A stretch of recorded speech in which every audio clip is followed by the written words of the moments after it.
I'm here to talk about spirituality and success, or success and spirituality, whichever way you want to see it. This is me, this one, and that's my wife, Manpreet. This is our wedding picture taken in December of 2001. Around early 2003, Feb of 2003, my wife complained of sore throat. And like all of us are inherent doctors, we gave her home medication. A couple of weeks later, she complained of swelling in the legs and an upset tummy.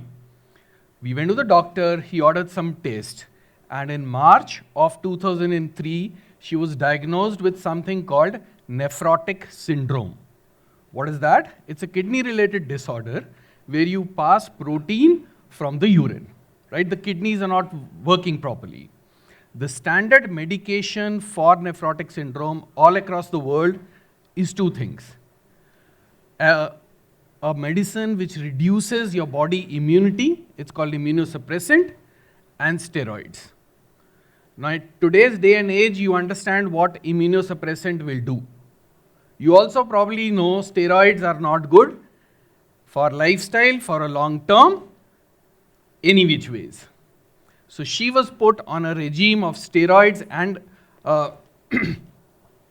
immunosuppressant, and that continued for several years. When she was on medication, the disease would go down, and then as the medications dropped, it would come back again. And this cycle continued for several years. And that has completely changed our perspective to life. It has changed us, it has changed how we view challenges, and it has changed our response to challenges. And this is the reason why I'm here today. This is our story. Like a good engineer, I started making Excel sheets. Because that's what we do, right? That's what we are mentally trained to do. So I started tracking what happened when. And as we started realizing the side effects of all of these medications, we started reaching out all across the world for help. You can see 2006, it's an actual email. We started reaching out to dietitians, supplement folks, exercise, whatever we could lay our hands on. The idea? To decrease the after effects of these medications. And then in 2007, something else happened which shook our core. She was diagnosed with something called brainstem hemangioblastoma, right serpentine angle. I know all of this because with her, I have lived this, right? It's a rare form of brain tumor. Why rare? Because of two things. Because of the composition of the tumor, it is very fluid and it is intertwined in blood vessels of the brain. And second, the position of the tumor, it's right between the eyes and the ears in the center. Makes the surgery extremely difficult. What followed over the next couple of years was one aborted brain surgery, one major brain surgery, and one gamma knife. It's a lot of shit. And as all of this was happening, our default response was, why us? हमारी किस्मत ही खराब है, our God is not a good God, हमने कुछ तो गड़बड़ की होगी, blaming everybody but looking at us. And then when we crossed all that cycle of self-pity, what do you do after that? As a man and a woman, you get up and you take control. You say, what the heck? I will face this and I will fix this. Because that's how we are taught, right? Somebody was talking about parenting. That's how we are taught. So what did we do? We took control of things. And what's the most obvious way to take control of challenges that you've heard? It's manifestation, right? So this is what we did. We plastered the entire room with posters, affirmations, name it, everything we did. And you know what? It started working. She started feeling better. And then I said, oh, this is good stuff. Let me apply it to other areas. So what did I do when I wanted to change my job? I said, hey, let's try this there. And then this is what happened. This is an actual poster which was on the wall. You can see the tape there. Distance 15 kilometers from home, less than 15. What I got was 9 kilometers. Salary, I decided to mask it, but what I got was 20,000 less than what I had written.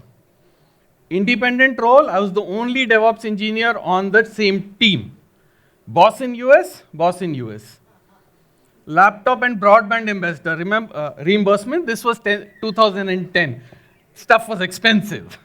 I asked for it, I got it. Check this out. Joining 10th June 2010, actually joined on 7th June 2010. But then something else started happening. As we started seeing the results of manifestation, some manifestations did not happen.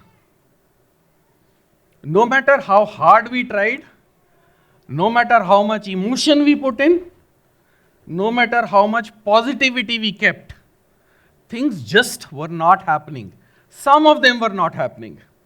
And that's when I realized that you cannot always just say things into existence. There is something more than this. Manifestation is not some mumbo jumbo thing. There is something deeper than all of this. And that's when we realize that manifestation happens at its own time, not at our repetition. It is not as simple as शीशे के सामने खड़े हो जाओ 10 बार रोज सुबह बोलो और हो जाएगा. Maybe it will happen also, but not all the time. And that's when we realized that we need to go deeper within us to look at some things. What did we do?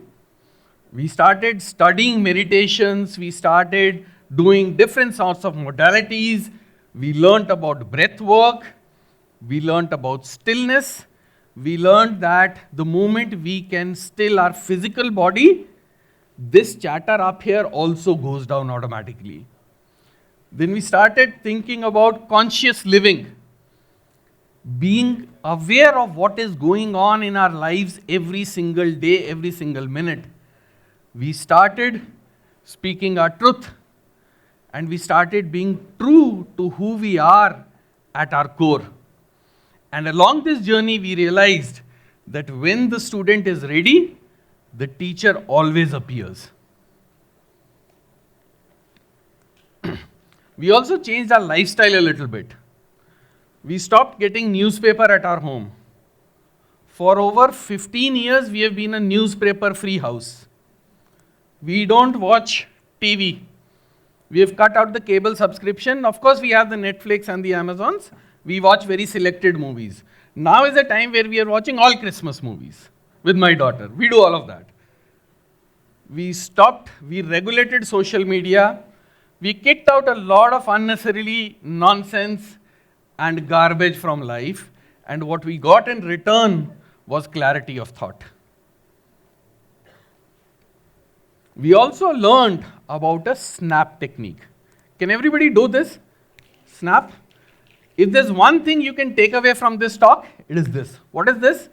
Do this and check right now what are you thinking. सवाट हो गए हैं, dinner कब होगा, घर कब जाएंगे, tomorrow we have to go to work, or oh shit, Sunday is already finished. You're always in the past or in the future. This technique taught us to come back to reality here and now. Try this, it is a very effective technique. You can do this at work. Once you get the hang of it, you don't have to do it physically, you can do it in your mind.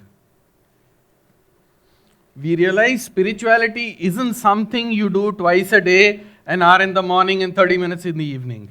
It's what you do every single minute that you're awake or sleep. Because your subconscious mind is also tallied to that. The nephrotic syndrome is still there. The after effects of brain surgery are still there. Some days are tough, some days are tougher. But through family support, this other one right there is my sister-in-law, Chanpreet. She has been our partner in crime all throughout. Through the support of the family, we have learned a couple of things. And then we said, this struggle is ours, but the message needs to be spread. Because what we have learned could be useful to even two people anywhere in the world. This one life would have been well lived. And that's the message that I'm here today. I happen to write a book on spirituality and success, how to use the principles of spirituality to succeed at work and at home. Because both are important. You can't have one without the other.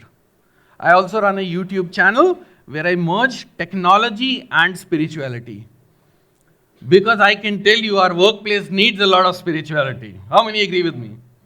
There you go, thank you. And this has become our mission. One last thing, Steve Jobs style. Alignment. If there is one word you take away from this talk, let it be this. What does this mean? Alignment to what is happening in your life right now. Acceptance of what is happening in your life right now. And living in the flow. For you engineers and technical minds out there, here is an algorithm. When you want something, set the intention for the highest good, focus on what you can do, forget how it will happen. My intention was to do a TEDx talk in 2024. I set out the intention and I did the work, and here I am today. The next intention is to do several TEDx talks across the country in 2025 and then graduate to TED. Will it happen? Hell yeah.